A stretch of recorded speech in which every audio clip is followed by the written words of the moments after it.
Hello there. Welcome to what I promise you is by far the best episode of Woodbeard Meets Makers yet. And I'm not just saying that because it's the first episode ever, but because of today's guest.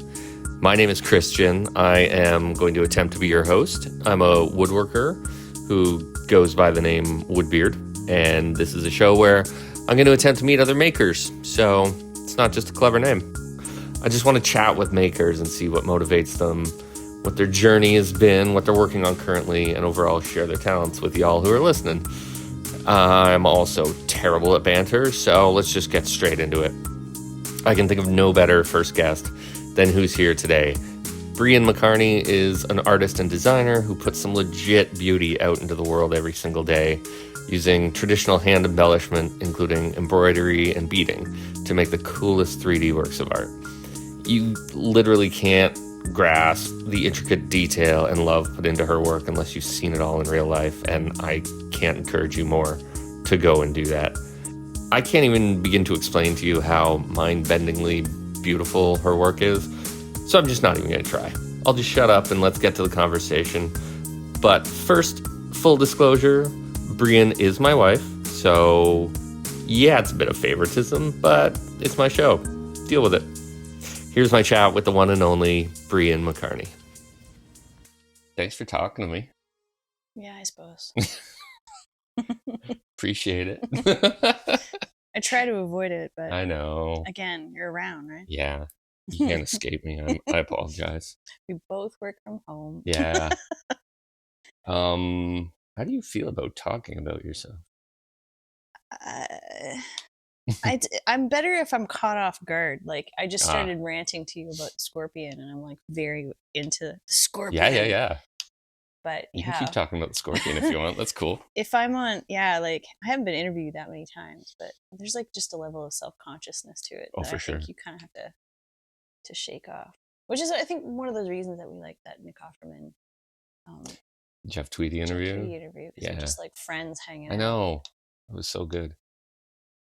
Are you like me with hearing your voice on tape? I'm really used to it now. Oh yeah. I think from editing all the videos for Patreon, and I have been specifically told by people that I've been specifically told by people I really care about that they find my voice really soothing, especially in like the work-alongs and stuff. Oh yeah. And so I've managed to detach myself from it. When I listen to the Patreon stuff, I don't think about my voice. I just think there are some people who dig this, and that's cool. It doesn't have to be me. That's and good. I could just, I feel like people wouldn't just offer that unsolicited if it weren't true. So I just kind of blow by it. I'm like, all right, cool, as long as it works for you. Nice. I'm not even remotely there yet. My voice sounds ridiculous to me, but what can you do? It's my voice. So what is it you make? Isn't that the question? Oh man, why would you ask me that first? That's not fair. I didn't ask how you categorize it. That's the second question. Don't. What do I make? If you had to give an elevator pitch for... I mean, the easiest thing is bones and bugs, but that doesn't describe it very well. It's sculpture, I guess. I mean, the embroidery community doesn't want me, so even though it's all stitched, and I do use embroidery techniques sometimes, I guess it's just sculpture. I was thinking about that today because I was working on the Scorpion. Am I allowed to talk about the Scorpion? There's of course, this could just be all Scorpion. Okay. But I'm taking all these flat pieces, and some of them are etched and some of them aren't, and I have to shape them into these, like, what I want. And that's sculpture, but it's also very much grown out of my fashion design. Like, I feel like I'm in a very unique position with my background and what I'm interested in now. Yeah. And so I think, I hear a lot of the time, like, I haven't seen anybody else really doing this. And I'm like, I can see where that would be, because it's just, I've taken two very disparate interests and now I'm trying to blend them. Yeah. So, yeah. Fashion is all taking 2D fabric and making it into 3D shapes. That's which true. is what I'm doing now with sequin film and making skeletons and bugs. That is true. It's incredible. So, okay, you talk about your history. Why don't we go back through it all? It's quite the journey you've taken. Do you remember the first time you wanted to make things? Or The first time I ever wanted to make stuff? Yeah. The first thing I ever remember making was when I was 4 years old. I made a pink tutu for my Kermit the Frog because I insisted he was a girl. Nice. And was it the one with the Velcro hands and yes, legs? it was. Yeah, we And he had that could same like one. attach You could like around my neck. yeah. We had the same one. I loved him so much. Same. And I still called him a he, but I insisted he was a girl. Yeah. So apparently I've been trans rights like from the start. And yeah, and then I made stuff for I made a lot of dresses and stuff for my Barbies, and I started trying to make clothes for myself and got really excited in any kind of like home ec class or anything like that where I could make stuff. Anything to do with fabric, I was all in. Nice. And so was fabric specific, or was there like paints? Was there? Well, I mean, I studied oil painting all through my teen years in high school, and that's what I went to university for. But it never. I don't know. It's hard to explain. Like, even with myself, I haven't really resolved those two sides yet. Like, there's the painting and there's the fashion. Yeah. And I'm slowly bringing them together. I still feel like I haven't reached the pinnacle of whatever that's going to be. I'm still drawing in all the different pieces. So like I've spent huge chunks of my life studying disparate elements, and I'm finally sort of beginning to fuse them, but it still feels very nascent. It still feels very this is headed somewhere that I can't see yet. So that's fun. Sounds fun. It's fun to be around. It's fun to see. I get to see it on a daily basis. I got a front row seat, and it's remarkable. So after high school, where'd you go to university? I went to York. For oil painting. They let me into school for my oil. They gave me a scholarship for my oil painting, and then they wouldn't let me use oils. So that was I had to work with acrylic, which at the time I was so mad about, and now I almost only use acrylic, which is fun. So after how long was the York course? York was 4 years. That was for my BFA, but I only stayed for 2 years. And then I fucked off to England to study fashion. Nice. At Central St. Martin's. But I have my certificate in tailoring from City and Guilds. So yeah, again, just all over the place. My education is very patchwork. Yeah, but I think it's cool the way like I kind of like hearing your history because it all, like you said, it all is kind of coming together now. It seems like all these past things that you tried or whatever are now. Yeah, like I've got this like I've been assembling this toolkit. Exactly. Yeah. I'm hoarding. I hoard like skills the same way I hoard materials. Yeah. Except it doesn't take up quite as much space. It's funny because my mother is so obsessed with she likes the accolade. She likes the paper. She likes the diploma that says I did this. Yeah. Whereas I think it's bothered her that like none of us have assigned value to that whatsoever. Like we're very pragmatic that way. Like academia for its own sake has never meant anything to us. Yeah. I want to know what I want to know. And that's it. Then I'm out. Like as soon as you start talking about like prerequisites or elective, I don't care. I just wanted to know this thing. Yeah. I know it now. I'm gone. I don't care. Yeah. You don't have to give me a grade. You don't have to give me a diploma. Like I don't have copies of any of that stuff. I do not care. I was very much the same. Like I didn't go to college or university for a few years because I didn't know what I wanted to learn. And then when I finally did, it was like, I'm going to find a course where it's just this. Now, the one I did, I wasn't sure, like digital media, what area I wanted to go in. So I took this like 10-month, like intense course that I got to learn a whole bunch of stuff. And it turned out the thing I went in already knowing was the thing I liked best. So I stuck with that. Yeah, even in high school, I hated you had to get so many credits and certain things. And I was like, math. I was never good at that. Like, and I feel like, I mean, obviously not everybody enjoys the process of learning, but no, the instructors I had who made the subject matter engaging those are the classes I did super well in. And I think we teach math in such a clinical, boring way. And it's very gatekeepy, I now realize. Like, look back on my math education, and I'm really mad because the joke is always that, like, oh, algebra, you're never going to use that in real life. That's not true. I know. If you're going to engineer literally, and I use algebra constantly and I hate it. Yeah. Because I really wish that they had said, like, if you want to design anything in real life, or even with computers, like, you need math for all these things, but they teach it as such an abstract thing that you'll never actually need. That, like, there's no point. It made me feel that I was bad at it, and I was never engaged, and I had undiagnosed ADHD, which probably didn't help.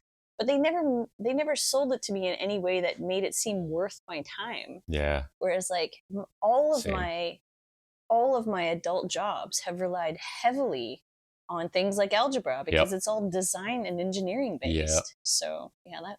I kind of wish that had gone differently for me, but same. Yeah, I wish there was more practical ways of teaching that, like you said, because I mean, trying to find the square root of things or like these angles and stuff, the way it's taught in math class, it's all just numbers. Whereas, and so I was the same. I was like, well, I'm a I'm a web developer. I can write a program to do the math for me. And still to this day, I would rather write a line of code that will tell me the number than try to figure it out in my head.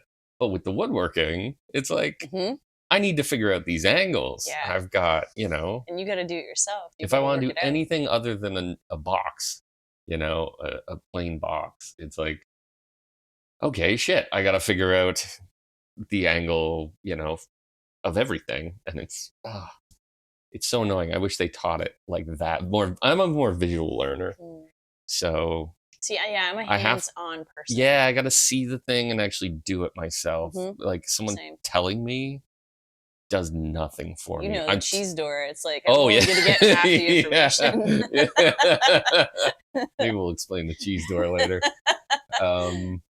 This is why I'm bad in meetings. I after like 10 minutes, I'm done. My brain just doesn't care. I can't listen to podcasts about things I'm interested in because, I can't listen to podcasts about web development, even though that's my day job. I mean, that does sound pretty dry. Yeah. And I'm like, I don't care. I'd rather be doing it and learning it that way rather than listening to someone or reading a book. When I got started, that was the way you learned, was you bought the book on HTML or JavaScript. And I would try so hard to, like, I had to buy a bunch of books for school. Like, imagine you got an exercise in math class where this might not interest you this specific way, but like, this dress is a size whatever. You need to grade the pattern to make it a size this. Yeah. And you need like algebra to figure that stuff out. Like, it's engineering. Yeah. And so maybe for like, if you want to gender stuff, like a bunch of kids are going to be interested in like sizing the dress. Not everyone, but a bunch of other kids might be interested in, this person needs to fit a dresser this size into their house and they want it to be custom built to fit these requirements. How would you work out the dimensions for that? Exactly. Like, there's so many ways that you could make it creative, and they don't. They make it super dry. That would have helped huge, I think. I was always told I would be really bad at physics, and I'm so interested in physics as an adult, and I'm like, you just thought I was bad at math because you're a misogynistic asshole. It doesn't mean I would be bad at it. That's true. All right, so let's get back to your history, your timeline.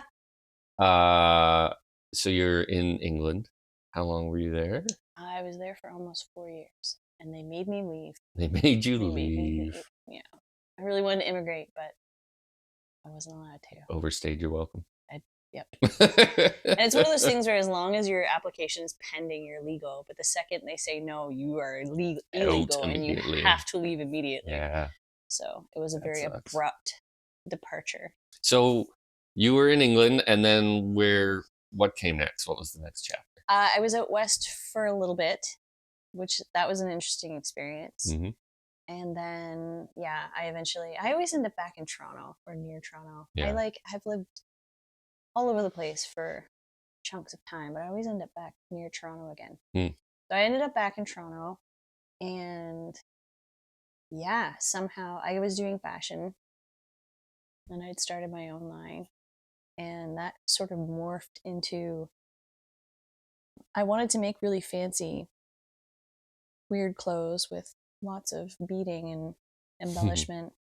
And that, the thing that people need dresses like that for most often is weddings. So yeah. I sort of, without ever setting out to, became a bridal gown designer, which was super fulfilling and fun for a while, for a good chunk of time. Like, I Yeah. met some incredible people and some of my best friends in life. Yeah. Some of our favorite people. Oh my God. To Yeah. this day, you met through that. Such amazing. I love how you glossed over the fashion.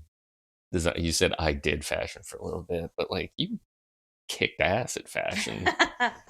Yeah, I managed to Your hold label on was in really an great. incredibly difficult industry in an incredibly difficult city Yeah. for Yeah. an impressive amount of time.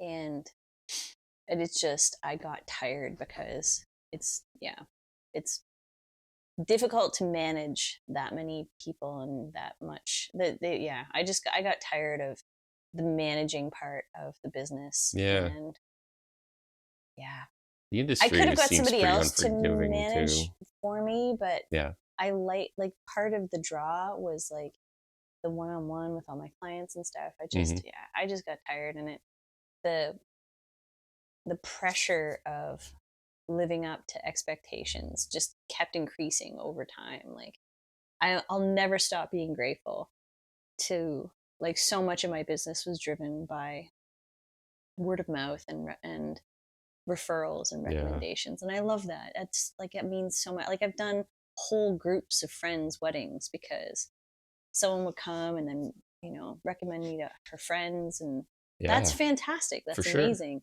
But yeah, like, I became like Don Knotts, a prisoner of my own voice. What do you mean? Is this Don Knotts? Yeah, like, the more people hype you up, the more you have to live up to those expectations until it was just, it felt like it was so high and I was just knocking myself out for every dress. And Yeah. the other thing too is just, I was looking around at my friends who, you make a piece of art and yeah, it takes a lot out, and you work really hard on it, but there's different ways of marketing it. And so, like, I can sell prints, or I can sell different versions of the same thing, or Yeah. I can do whatever. Whereas, like, with a gown, that's it. The gown is done and it belongs to someone else, and you don't have anything. Like, there's no way to diversify, I guess. So Yeah. just from a purely financial point of view, and how much time and effort I have available in a day, I was just like, there's got to be a way to make this a little bit easier on myself. Yeah. So yeah, the pivot to something that was, I don't know what the word is, but something that I could kind of spread out a little more was alluring. Meaning like the pivot to the bridal? Or are you talking about the Pivot pivot away away from from it. Yeah, like making a piece of art. It's like, I can, yeah, it was easier. And also because it's just way less pressure. Oh No yeah. one is saying that this piece of art has to be the most important piece of art they've ever had in their life for this most important day ever. Exactly. Yeah, and you didn't have it's tough too, because I mean, I saw you'd put in dozens and dozens of hours, hundreds of hours on some of these. And sometimes it was like fully your vision. A lot of times it wasn't. It usually wasn't. There's a lot of Yeah. compromises, and which, I mean, again, it is the most important day of their life. And that making people happy, that was amazing. Like, I really loved that. But it also, like, you lose yourself a little bit, right? You start to lose your voice. You start to lose what it is that, like, you care about, and that, I don't know, like, it's just that freaked me out when I realized that I was with the Streaks app. I can't totally remember, but it was like something like make art was one of my streak things. Yeah. My goals. And it was only like once a week. I was like, just make something for the sake of making it because you want to. Yeah. And there was a solid, like, 8 months, 10 months where I struggled. Yeah. And I just sat in my office like with all this stuff, and I looked around and I'm like, I don't know what to do. Mm-hmm. I don't know what it should look like. I was just lost. I'm like, this is no good. Yeah. Like I wanted to make something for myself and I couldn't think of anything. And that, I don't know, that really freaked me out. That was before I decided to retire the bridal label. Yeah. But it was, I think, a contributing reason. It was just like, I don't know what to do when I'm not given a brief. And Mm-hmm. that's not how it's supposed to be. No. Like the brief is cool. Like it gives you direction. Yeah. But you shouldn't be reliant on it as an artist. Like you should have your own sort of vision and trajectory. And I totally lost touch with that. Yeah. And I was like, I can't let this continue, because I'm obviously, the fear is that you'll never get it back. Yeah. And so I'm like, and it took me ages. It wasn't until I got the calf tear and couldn't walk for months that I finally started to find my way back to, and I did it through the avenue of bridal anyway, because I just started beading on hoops instead of on dresses. And that's how I kind of meandered my way to where I am now. Yeah. But it was a long process and I had to try really hard. And for people who sit down and are like, I don't know if I'm an artist and I don't know if I can do this. Mm-hmm. Like, I am an artist and I have been an artist my whole life, and I still went through that because I was so lost. I was so entrenched in like the client relationship that I had lost touch completely with my own drive, I guess, my own vision. And it was really hard to get back to it. I would say it took like 2 years. 2 whole years from like me realizing I didn't have it or couldn't find it. And getting back to, okay, this is okay. I'm on a path now. I've got something to pursue. I'm in a direction that I feel really passionate about. That's awesome. For people who might be listening who are in one of those times, like ruts, I'm not sure what you would call it, but what kind of things were you trying, or was there anything that worked other than time? I mean, you have to do it, right? You have to show up. And I think this is one of the hardest things. Like Dory and I talk about this pretty often. Dory, why not? She's one of my best friends, and she's also imaginary. A working artist. Yes, she's a cryptid. She's your imaginary friend. We talk about this all the time because, and I think there's no time in an artist's life where this isn't a problem. I think it's something that you'll just struggle with always. It's at certain points, but making bad art is just this horrible fear. And sometimes you just have to tell yourself that that's what it's going to be. And you go through blocks and you go through ruts and stuff. But like, I don't know. I don't have any like tips other than just showing up and trying to be gentle with yourself, which I know sounds super cliche. But like, I sat down tonight to make the first draft of the Scorpion, and I'm like, this thing is going to suck. It's going to be ugly. And the only thing I'm going to learn from it is how to do it better next time. Yeah. And it's, like I'm on a massive clock right now, and every single minute feels like it's so important. Yeah. And it's like, and there's a part of your brain that wants to tell you it's a waste of time to make something is going to suck. But it's like, you have to do it. It's part of the process. It's part of the process. You have to sit down and make the shitty thing so that you can figure out how to make it better. And I think it can be really discouraging because you sit back and you look at it and you're like, God, that sucks. But also, like, I planned out my day that way. It's like, okay, last night I was like, what's the bare minimum I need to test on this thing? And I got that part done. And then today I was like, I'm not overthinking this. I'm just going to cut it out and I'm going to make the mock-up. Then I'm going to go for a walk and let it marinate in the back of my brain. And then we're going to do this podcast. And in the time where I'm doing these other things, it'll be marinating and I'll be like, okay, I know how to come back to it and make it better. And I totally have. Like, in all this time, I'm like, okay, I can change the proportions. I can do this. I can do this. I can do this. Yeah. So the next one is still not going to be right. And I know that, but it's going to be better than the current one. Yeah, exactly. So yeah, it's just like trial it's and like putting error. your 10,000 hours in, right? Yeah. You're gonna suck at the beginning. You just have to. Yeah. And I mean, just have to do it. sometimes doing stuff anonymously also helps, right? Like we have this idea that we have to post everything. Yeah. These days, Yeah. and people feel like if they can't post their art, then it's useless. Yeah. And I don't love that. But No. if we're gonna acknowledge that culture, I find that like doing things anonymously really helps make it. It makes it Like easier. offline, you mean? Yeah, no, it makes it easier to suck because, okay, everyone, I don't care. Judge me all you want. I write fanfic. I do. But it's under a pseudonym and you don't know it, so it doesn't matter. Yeah. But like, I don't feel anywhere near the pressure when I'm writing fic that I do with my art because my real name's not on it. Yeah. So like, yeah, okay, I'll get the occasional crappy comment, but most of the comments are nice. Yeah. But there's no stakes because my real name's not on it. So it kind of doesn't matter if it's the worst. Exactly. And you can kind of learn at your own pace and still get feedback from the public. And so, yeah, I guess that's another piece of advice is just post things under some random name that no one can trace back to you. One of the issues I have with being a maker nowadays is like you're actually a content creator or you're supposed to be one. Yeah, that's just, and I hate that impossible. term with a passion. Yeah. But, with all the stupid algorithms and shit, if you're not posting constantly on a schedule, then no one sees your stuff. And if you're making things, the goal would be to have other people see them or buy them. And I don't know. I feel like it's so much harder. At the end of the day, I feel like the reason people want to post shit is validation. Yeah. And the way that I got myself through that is by, again, diversifying.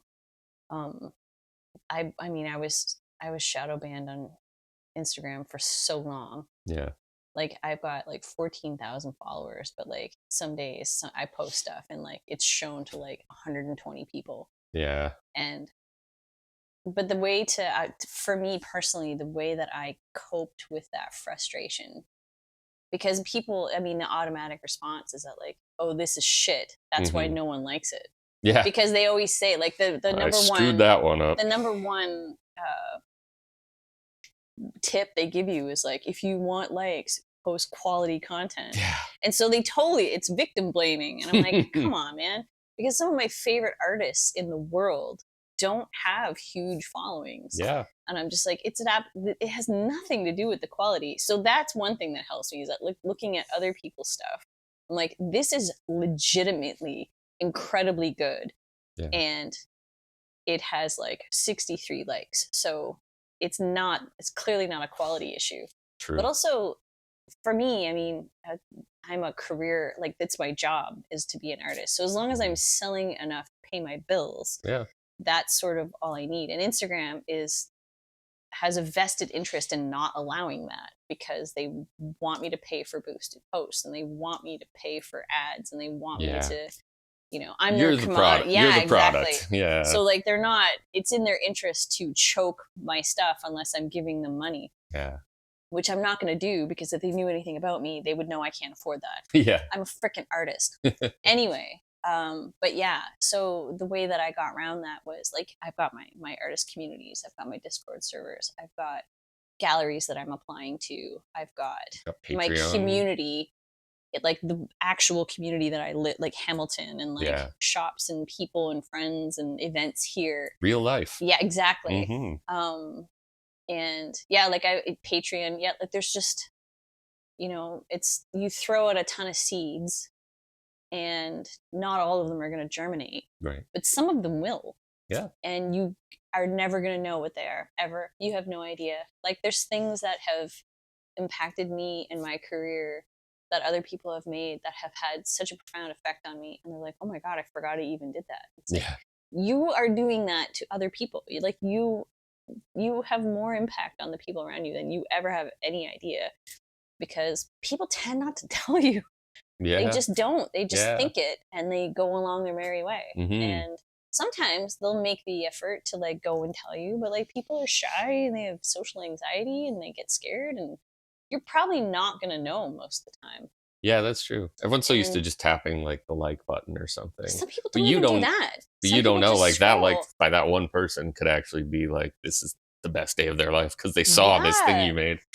Like But to you, it's just well, I got this many likes. You know, there's no you don't gauge. It's always hard to tell. interact for lots of reasons. You can be intimidated. Like there's so many reasons people might not engage, but that doesn't mean you're not having an effect. That's true. And so you have to. It requires just a little bit of faith, I guess, and not relying on like just Instagram for your validation. I get why people need validation. I'm not saying. Yeah.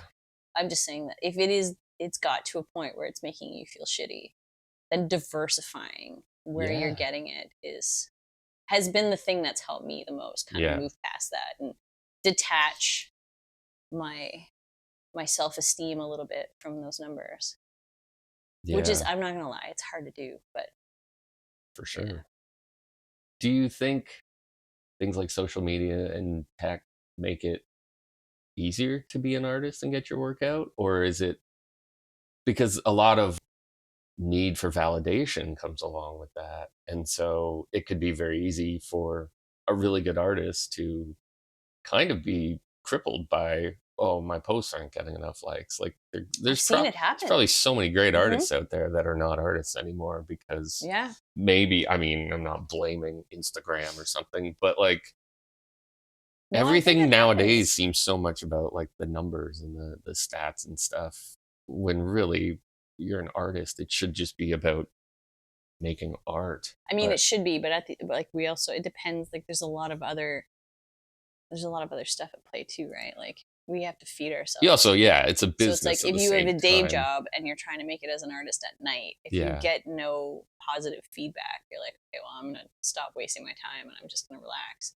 Yeah. Or if you're trying to feed yourself and can't because all your posts are choked, then that's another difficult thing. I don't know the answer to that. I honestly don't. Like I've complained about like I've flipped back and forth over the last however many years because I've had discussions with people where I'm like, Instagram has used to, not anymore, used to give a platform to artists who couldn't achieve it otherwise because of all the gatekeeping involved with galleries. Yeah. I don't know because I was never involved in galleries back then, and my experience is still incredibly small. I have had pieces in one single show, and my next one is in May. Hey guys, my next one's in May. It's a solo show, and we'll get all those details for sure.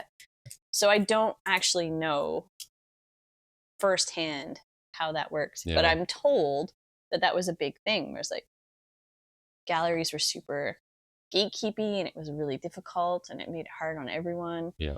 And it wasn't accessible for very many people. And that was the great thing about social media, is that it let so many people get their art out to a wider audience. Yeah. Now Instagram has become the gatekeeper, and I'm telling people like, apply to galleries if you want your work to be seen. So it seems like, I mean, it's just, you know, it's all like reverted back on itself. Yeah, like it's like politics and stuff. Things go back and forth. I don't know what the answers are. I mean, a lot of us are waiting for something to take over Instagram. I don't know if that's going to happen. I have no idea. But we do seem to be at one end of a pendulum swing, and it's going to swing back to something. I just don't know what that is. Yeah. So then from the business side, you run a business. Yeah, technically. It's a lot more chill than the bridal business. Yeah, definitely.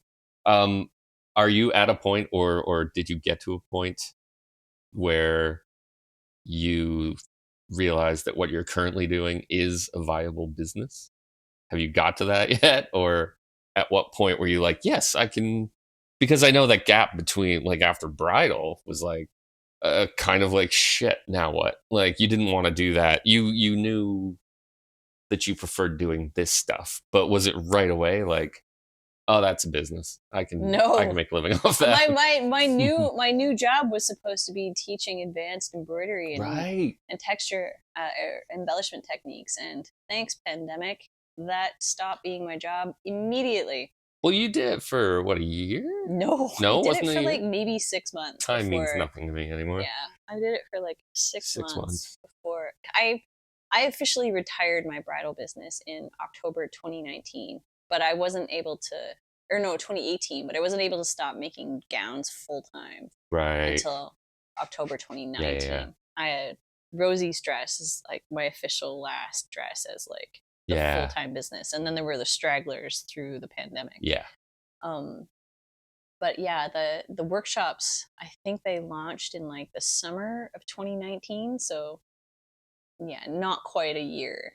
I think I did like 6 of them before COVID shut it down. It feels like it was longer. No, it really wasn't. It was almost, which is why I was so heartbroken, because I'm like, God damn it. Just started, yeah. And it was so much fun, and I loved it so much. Yeah. And it was a lot easier to manage than the bridal business. There were fewer moving parts. But yeah, again, like the same way I became a bridal gown designer, sort of by accident, is the same way I became a full-time artist. Yeah. Just like circumstance pushed me into it, and I've accepted it, and I'm leaning into it. But like, yeah, it wasn't what I chose. Yeah. Every time I choose something, life is like, no, you're gonna go do this other thing. I'm like, I think it's more relaxed, just being a sole, just doing this. What do you call this? Sole proprietor. Sole proprietor, yeah.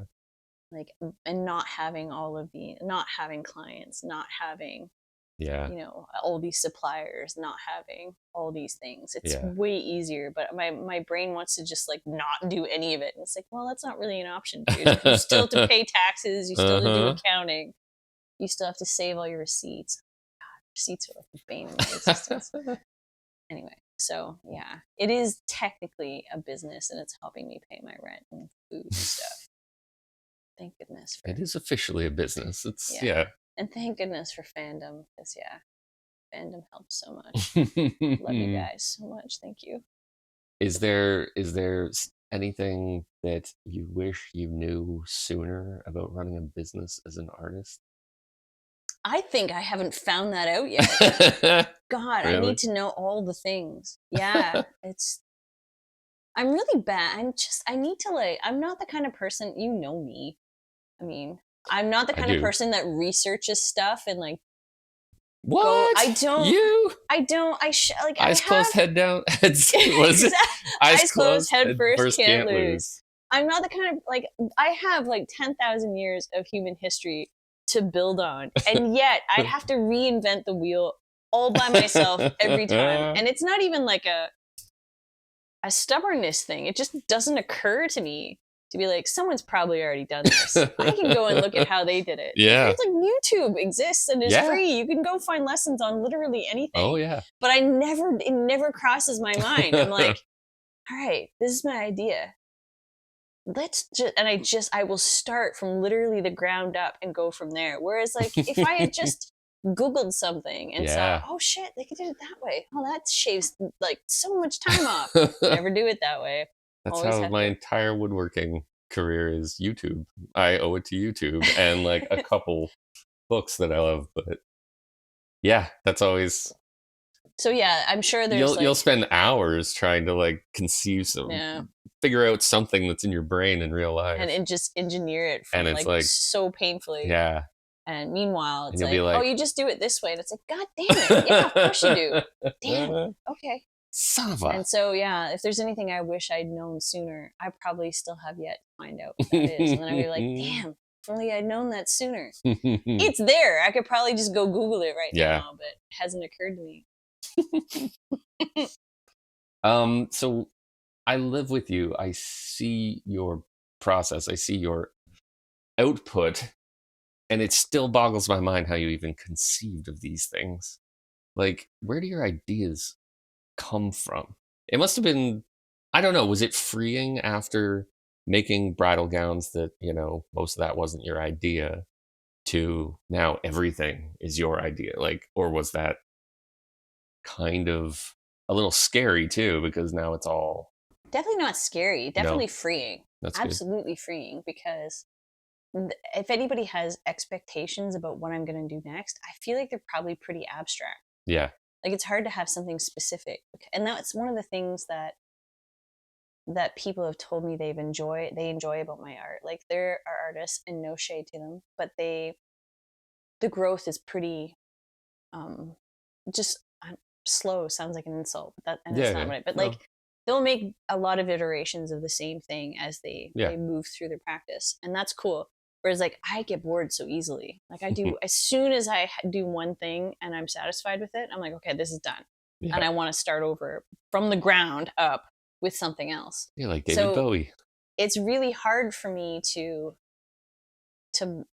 learn this process of like evolution and using these skills that I'm slowly building. I'm getting better at it. Yeah. And I've made more beetles than I think I've made of any other thing I've ever produced in my life. Yeah. And most of that is because people have specifically asked me to. Yeah. But I've been okay with it. But yeah, I'm just like, okay. Each one's still like different enough that like, is that? Yeah, I mean, they're different colors and stuff, but I mean, still that's still not, making the same thing. Yeah, like repeating work is kind of like, but yeah, each time I make something, I learn some new stuff. So like the scorpion, I'm sure is gonna like. I mean, the beetle obviously led there was the cicadas, which led to the beetles, which led to the scorpions. So it's like this slow build. But in my head, I'm like years down the line, and I'm so annoyed that I'm like it's like Abby. So we have a young niece who has been a fully developed human from the time she came out of the box. And so she's always been really frustrated because she's limited by like, when she was 3 years old, she was so frustrated that she was limited by like her verbal skills and her tiny little hands. And she was like, I can do all this myself, except I have these physical limitations. Just not yet. Yeah. And I relate to that so hard because I frequently feel like that. Like I've got stuff in my head that I just don't have the skills to make yet. And so for me, it's just a slow build of these skills and techniques so that I can eventually get to where I think I'm going. And obviously the hilarious part of that is by the time I'm there, I'm going to be... You're already... Yeah. So it's like, yeah, like this, I've told you before, like I had a friend who her worst fear was like running out of ideas. And I'm like, God, that would almost be a relief because there'd be an end in sight or something. Like even if I never rest finally. Yeah, like even if I never had another idea after this moment, I would still have enough to get me into like my 90s. Yeah.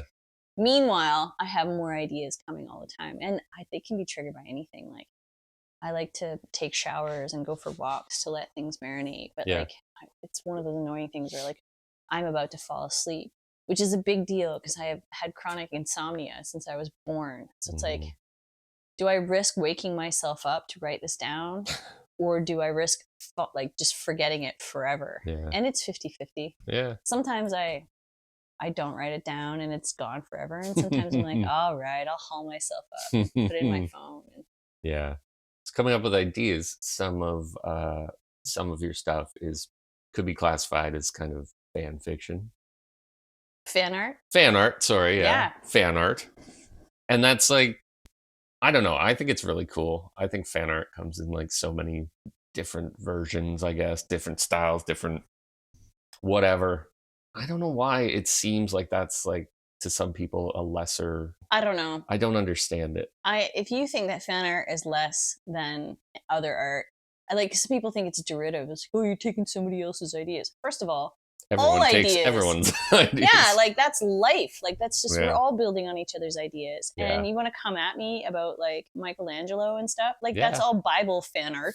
Yeah. Like if you look at the Renaissance and you look at like art history, all of it is like, there's like anything from medieval times. It's all the restaurant? Yes, nice. Absolutely. Oh, it's yeah. all, no, that's all of their that idea. is Bible fan art.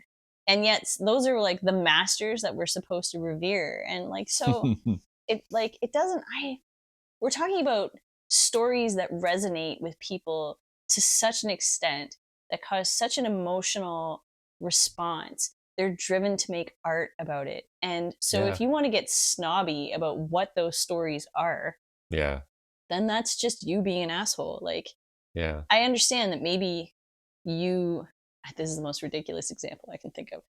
I maybe understand where you don't resonate with Popeye, but if somebody does, if that brings them joy, then like, is that...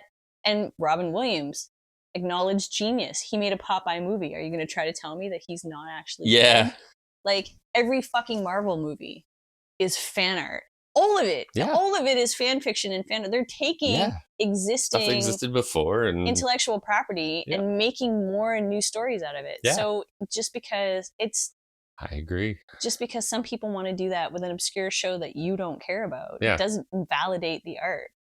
And so couldn't agree more. I'm just gonna make art. And oftentimes I think like some artists might, I mean, they resonated with a story or something and they want to make art about it and hope that the way that thing made them feel so strongly to make the art, hopefully that can have an effect on someone else, like it seems like there's no harm in it. Like, absolutely. And I don't understand why people want to slag that stuff off. It makes no sense to me. I mean, we could really dig into the ideas of like misogyny and stuff, but we don't need to. We could. But yeah, I don't think any podcasts are doing it. It makes me really happy when people like Neil Gaiman, who has acknowledged that, like, because I mean, Good Omens is kind of Bible fan art. I mean, it's not saying great things about it, but it's still like the whole thing revolves around heaven and hell. It uses some characters from it, So like to make Good Omens fan art is still like, if you drill down, we're still getting back to the Bible. And he's written stories for, I want to say, I should know this. I should know more about it. But anyway, he's written stories for things like comics and stuff. Yeah. That aren't his original ideas. Right. And that's not that different from someone who decides to write fanfic. Yeah. Most of the time, people want to shit on fanfic and fan art because it's made by women. But yeah. Is that true? Most of it's made by women? Yeah. Yeah. Oh.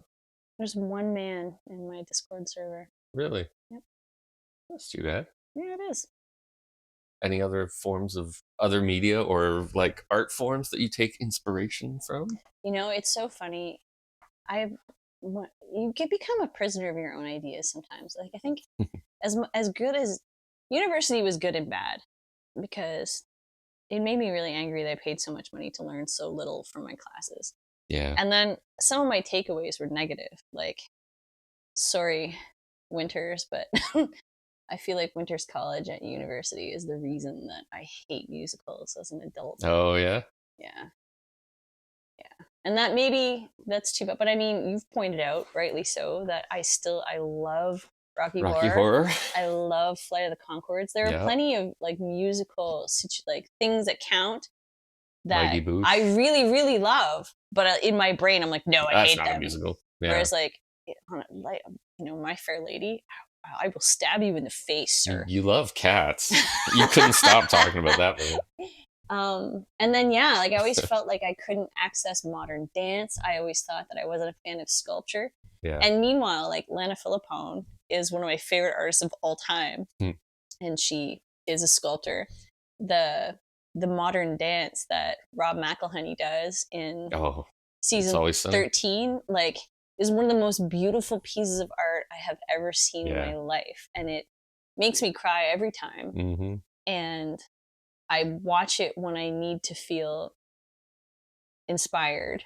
And so, I mean, it's funny when you think that there's things that aren't good, and like you just like make this crass generalization. But I've realized as an adult that it's absolutely not true. Yeah.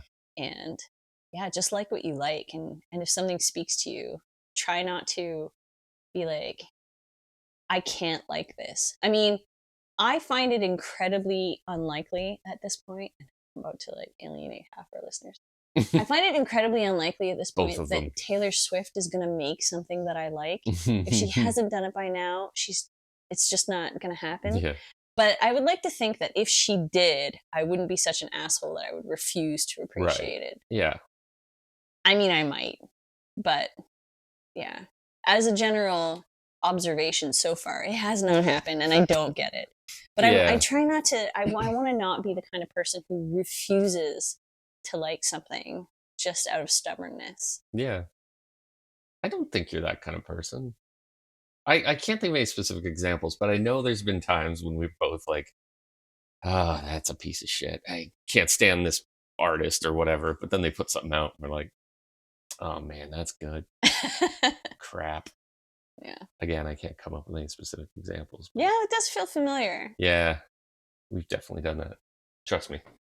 Throughout your career as an artist, you've hoarded skills and like stored them up for like painting. And there was like fashion stuff, and you're kind of putting them all together. Leather work. Yeah, and it's like they're all kind of coming together. I think this is like maybe your best form of you. Like all that stuff is coming together now, and legit, you're obviously making the best art of your career. Your art is the best art. Thank you so much, Roy. It's 100% true. But with all that, how much do the tools that you either rely on or just have in your like actual tools, how much do they dictate what you make? Like, do the tools dictate it, or do you just figure out how to make the tools do what's in your brain? I mean, I think it's 50-50. I feel like it's. This is because I ranted at you the other day, isn't it? No, I was really don't mad. know what you're talking about. I got really mad about. I was watching. I think it was actually Kunk on Earth is what made me think of it originally. Of all the most ridiculous things, but it was she was talking about. She was showing art, the first art that we ever saw, which is the cave paintings, obviously, and it's like outlines of hands and like simple drawings of bison. But I was like, you know, that was amazing at the time simply because all they had was mud and fingers because paintbrushes and paint didn't exist. Yeah. And so, like, in all of the art education that I've had, we've always focused on the socioeconomic or the geopolitical context that artists were making art in, and we always ignore the technology available at the time. Yeah. And I remember like the first time that ever hit me, that the saying goes, it's a poor artist who blames his tools. And I get that to an extent. Like if you're really dedicated and you're really stubborn and determined, then you're going to get the job done. Yeah. But really good tools make such a difference, and they save you time. Yep. They polish stuff. They can elevate you to places that you never thought that you would be able to go to. Yeah. And so, like, I was like 14 or 15, I think, and I was taking oil painting, and I just had the class paintbrushes, which were like 1,000,000 years old and kind of raggedy. But that's the only thing I ever knew. And then for Christmas, I got a gift certificate to a swanky art shop, and I bought paintbrushes. And this woman was like, "You were going to love these. These are the Cadillac of paintbrushes." And I was like, in my head, I'm like, how much difference is a brush is a brush, right? It's bristles. Who cares? And I started painting with them, and I was like, oh my God, this actually makes a massive difference. I had no idea that just a simple paintbrush could have such an effect on the ease with which you can do stuff. And so that's been really fun. Like I'm constantly hunting for the perfect thread or the perfect needle, or the perfect frame or the perfect fabric, because I now know that those things can have a huge impact. And, you know, like, you know, that I cut a ton of stuff by hand and I etch a ton of stuff by hand, but I am massively saved in time with using the Cricut. And then I found out today that the Cricut might suck terribly, which I did know. I use it for things it was never designed to do, and it's very frustrating. But there might be other machines out there, and my brain is automatically going like, what can I achieve if I have a better tool? Right. Like I'm always going to use them for things they weren't designed for, because I'm trying to push into things that don't exist. Yeah. Like there's no name for the art that I do, because what are we going to call it? Well, there is. Yeah. What do we call it? Optimistic red velvet walrus. Optimistic red velvet walrus. But yeah, like finding out that there are things that are easier and better and can save me time and can be more accurate and can solve problems that I currently have to either accept or come up with workarounds for. Like even with the Cricut, the help, I still I have a hand injury and have to be careful with my hand cutting, and I'm limited by the things it can achieve, and so I'm still compromising with my tools. Right. But that's the thing that's so amazing, is that we're all learning as we go, and things are getting better and better. So it's like there's probably stuff that hasn't even been invented yet that I'm going to find out about, and then be able to build on what I'm already doing. Yeah. And that's very exciting. I like that idea. Yeah. With what you do you think there's value in using like not the best tools to begin with to learn stuff? Like, you're talking about you and the hand tools? Well, I'm thinking, yeah, with woodworking, like I don't think you have to use hand tools, but I definitely wanted to know how long does it take me to hand cut a dovetail so that if I get a bit one day, which I'll never do because I will always hand cut dovetails. That's a bad example. But like if I want to chisel out a mortise by hand, I want to know how much time this takes me and be able to say I did that before I move up to a power tool to just save me time. I think there's a lot to be said for respecting the art, right? Yeah. So, I mean, that was one of the things that was really important to you, is that you wanted to respect the discipline and understand what went into it. And you were you're such a methodical person, and you're so very careful with your purchases. You're not just going to willy-nilly go out and buy a bunch of power tools. You're like, I want to buy all the clamps every time I see them. But yeah, but the only time you actually buy new stuff is if you have a project in mind and you have limitations with creating that, and you're like, this thing would save me time and make it easier, and is like, and you balance out the cost of it as well. Yeah. And so like you don't really buy things just for the sake of having them. No. And I think that's an age-old debate. I mean, there have been criticisms of certain designers and stuff, because it's like, if you handed them a bolt of fabric, they wouldn't actually know how to make a dress from scratch. Yeah. They just know how to draw pictures of dresses, and they rely on other people to make them. And I think that's kind of comparable to when you get kind of annoyed by, someone just doesn't know anything about the basics. They just go buy a CNC machine, and then that does everything for them. Yeah. And so but I honestly, to be fair, I think that that's always going to be evident in the work. Like, if somebody's super passionate about something and they really genuinely care about the craft, they're going to learn it because they're weirdos and they want to. And I think that that's going to come out it's going to be evident in the product, the finished product. Exactly. Yeah. Like, I think you can just I think that there's a palpable difference when someone is really dedicated to their craft versus when they're not. And you can make a really polished, cool something with all the tools and less know-how. Yeah. But I think, like, the viewer, like, is going to perceive that. Like, there's just going to be a little bit less soul in it, which is why I don't worry that much about AI. AI is a big problem for companies thinking they can replace their artists and writers with robots. Yeah. But if you've witnessed any kind of AI work, like, you can always, the uncanny valley, like, we still haven't crossed that, and it's still going to be a bit before we can. Yeah. And I think, no slight to the robots, I like to be polite to them so that maybe they let me live when they take over. Exactly. But I think right now there's still a really big gap between the humanity that goes into obsessive art and stuff that's just produced off of. Like, they've had AI write songs, and like, sure, they'll put together verse, chorus, bridge, chorus, end, but you're not gonna. It's not gonna change your life. It's just gonna be poppy. Yeah, exactly. It's gonna be catchy. Yeah, you're never gonna recreate Jeff Tweedy or like the albums that saved you, the ones that like etched into your soul. You're not gonna get that. Like, it's just not gonna come across. No. And I think it's the same for painting, or for like you just can't program a story and think it's going to have the emotional resonance with a human being that an actual lived experience of a human can achieve with writing. Exactly. Yeah.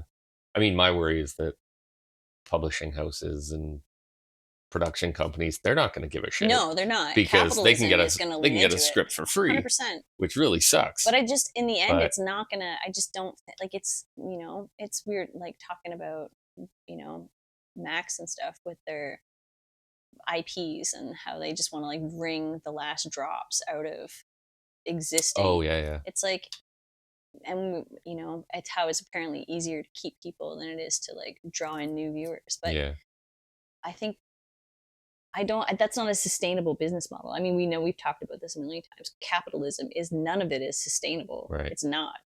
And so yeah. it's one of those things we have to wait out, unfortunately. Have unlimited growth forever. You can't do that. Like, you just can't have exponential growth forever. Like, you can't. So that's the way I was thinking.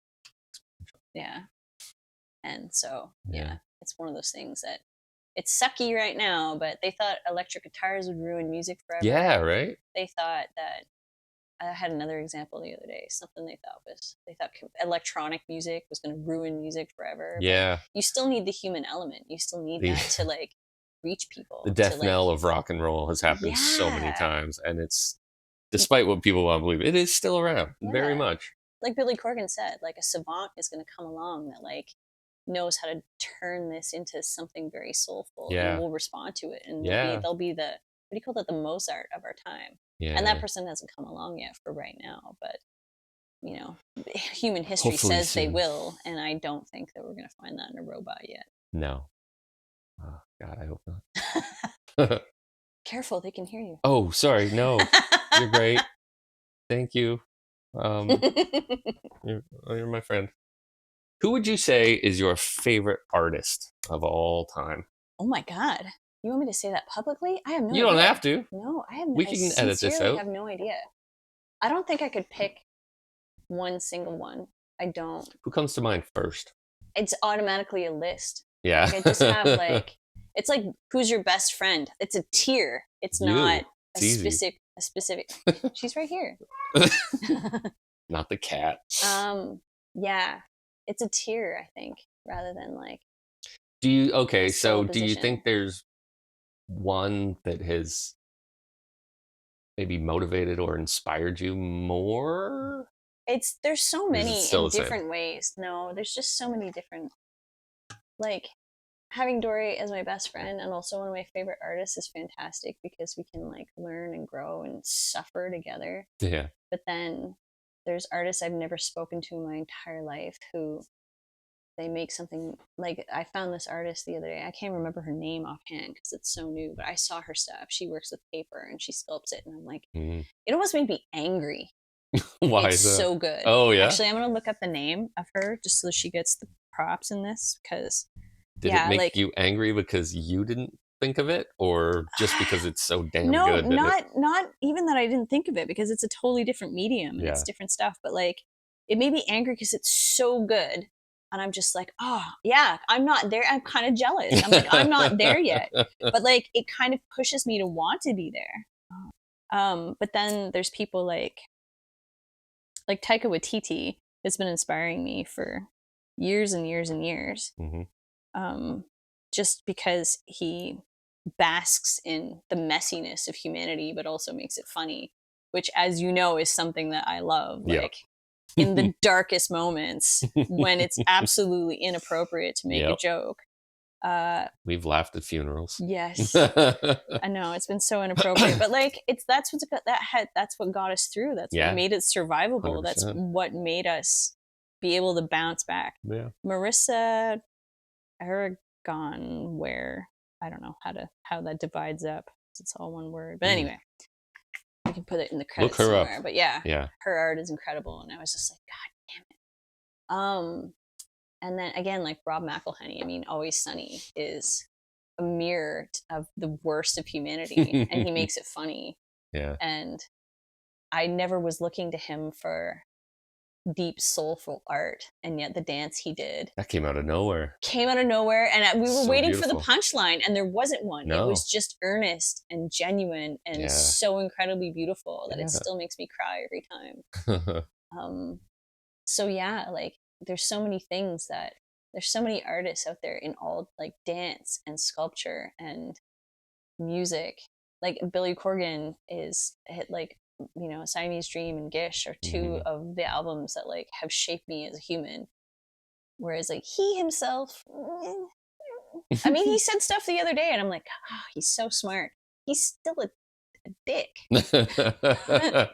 He's not somebody I aspire to be more like, but he does make incredible art. Yeah. And he is really smart, and I do like listening to some of his ideas. So, like, people don't have to be perfect to be inspirational. I think that's something else that we have a really hard time with. especially right now. Yeah. Because, people and have separating the artist from the art. Yeah, like where do you draw the line? Like there are some people I'm like, I have to draw a line. Yeah. I can't enjoy anything you've done. Like J.K. Rowling has destroyed Harry Potter for me for I don't know how long. Every time I try to think that like maybe I can separate them and go back, she does something else, and I'm like, oh, I just have to move on and not have anything to do with this.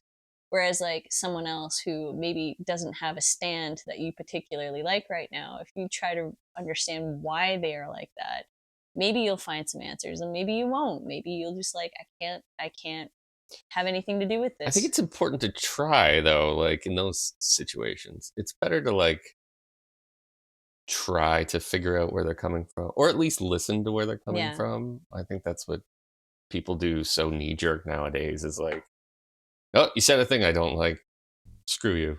Yeah, the cancel culture. Cancel culture, yeah. I mean, like, occasionally it needs to happen. Some people deserve it, I'm still really mad at Louis C.K. and I can't see that going away anytime soon. I'm still mad at Ryan Adams. But then there's other people who are like, nope, this person's worthless. It's not even that they're worthless. It's one of the things that is a problem. It's like, that person did a thing that I don't like and you like them, therefore you're terrible too. And it's like, okay, just because I'm not drawing the same line as you doesn't mean I'm a horrible human people. being. There's like I wouldn't do that. We contain multitudes. Yeah, it's like I know.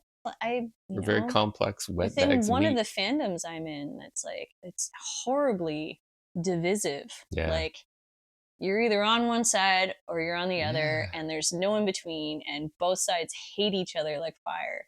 But I'm friends, and yet you all like this thing. You all came together because you like this thing. Friends with people on the other side from me, and I adore them. And I'm like, this can't ruin our friendship, because that's a really stupid reason to affect a friendship. Yeah, no kidding. I don't understand that. Anyways, super fun topic. You listen to music and watch TV and movies while you work all the time, right? That's like, I have something going on in the background. Yeah. Wow. What are you currently listening to and watching? Buffy the Vampire Slayer. Buffy. Yeah. Nice. The show. Not the movie. The show. Yeah, because the show is like, it's like 8 seasons, I think. Yeah. So if I just have that streaming in the background, it takes me it's a good 2 weeks that I don't have to think about what I'm going to put on. Nice. Yeah. Any music you like lately? I need to do a deep dive. I need more I've been listening to the same playlist for way too long. I need to mix it up. I've heard that playlist so many times. I know. And I can kind of have it on because it's like you got The Weeknd on there. Yeah. I need to. I need some new music. But the problem is that my brain is always time has no meaning to me. Yeah. So it's like I'll do it tomorrow, but then I just keep saying that, and another month goes by, and I'm like, oh my god, I still haven't done anything. It's like it takes time to research new music and find things that you might want. For sure. Yeah, gotta just do it because I think it helps pull your brain out of a rut to mix it up. Yeah, I find it so hard to do any kind of work without music playing. Like all day I have my headphones on. I don't understand. Like a lot of people I work with at my day job, just dead silence. And so I don't know how you could whenever do that. I have to go into the office, it's dead quiet in there. And I'm just like, oh, I can't. If when I'm writing stories, silence helps so I can focus and hear things in my mind. Yeah. But that's literally the only time. And it's always silent anyway because I write in bed. Right. So yeah. It's usually just the white noise of the humidifiers. I wonder if it's a thing to bring, because I can listen to music. Like people I work with are like, I don't understand how you can listen to music and actually focus on what you're doing. And I'm the opposite. I'm like, I don't understand how you can be dead silence and focus on what you're doing. Because if it's dead silence, any tiny sound that comes up that's just kind of it's so distracting. Ambient is so distracting. Whereas if you just have the music there to hum you into a sense of calm. And it can be brand new music that I've never heard, and it doesn't distract me. It's just that's why I can't listen to podcasts and stuff though. I can't either. No, I can't follow it. I get into the zone. Yeah.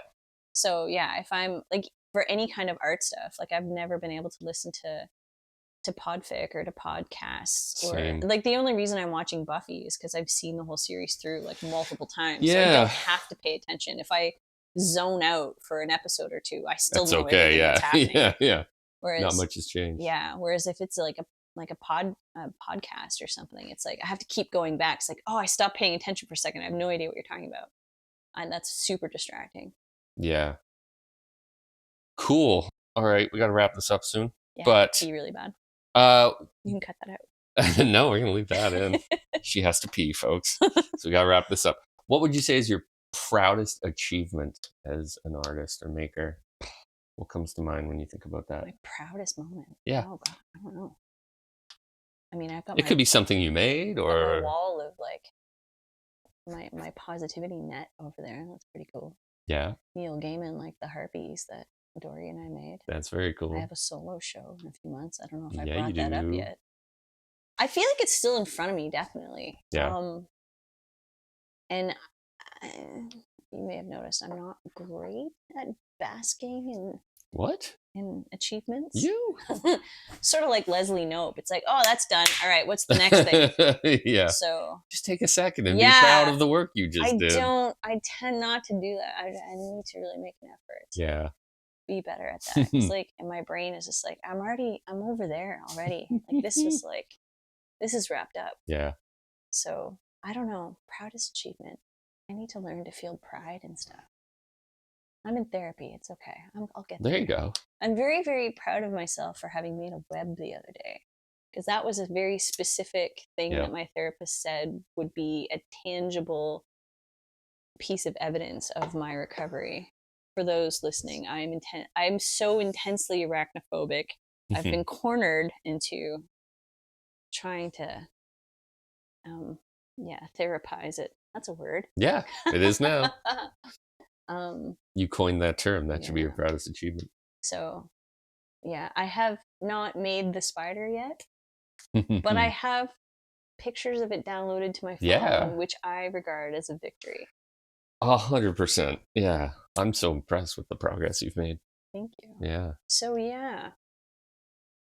So it's still ahead of you. Yeah, it's still in flux. Nice. We're still working towards it. Nice. Well, you mentioned your show coming up in May. It is in May. What details do you want people to know about this? The pieces will be available to see May 10th. It goes up May 9th, but there's an event that day.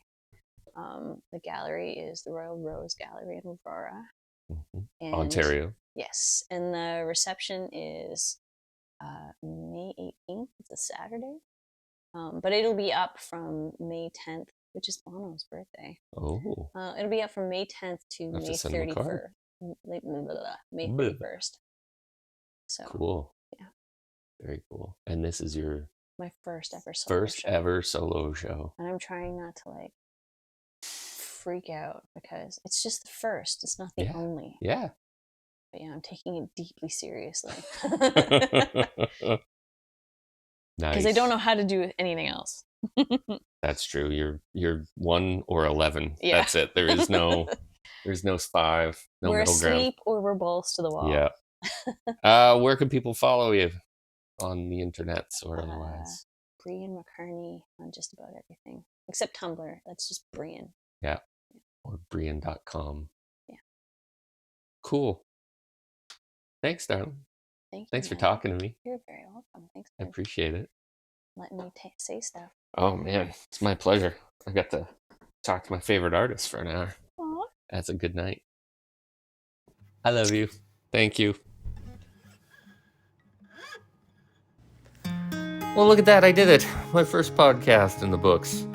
Special thanks to the one and only Breeyn McCartney for spending time with me and sharing her story. Like she said, her first ever solo show is coming up from May 10th to the 31st, 2024 at the Royal Rose Gallery in Aurora, Ontario.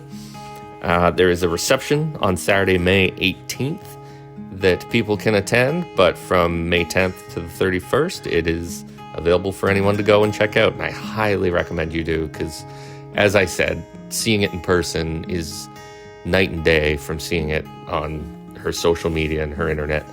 To find out more about her, go to Breeyn.com. That's Breeyn. and her socials are at Breeyn McCarney. There'll be links in the descriptions, so be sure to go check those out. Woodbeard Meats Makers is a Woodbeard production brought to you by Woodbeard. Woodbeard Meats Makers is hosted by Woodbeard, produced by Woodbeard, recorded by Woodbeard, music by Woodbeard, and beard by Woodbeard. For further info on the podcast and how you can leave me some voicemails to address on the show, head over to woodbeard.ca/podcast. And while you're there, feel free to check out some products and merch. Have a good one. See you next time.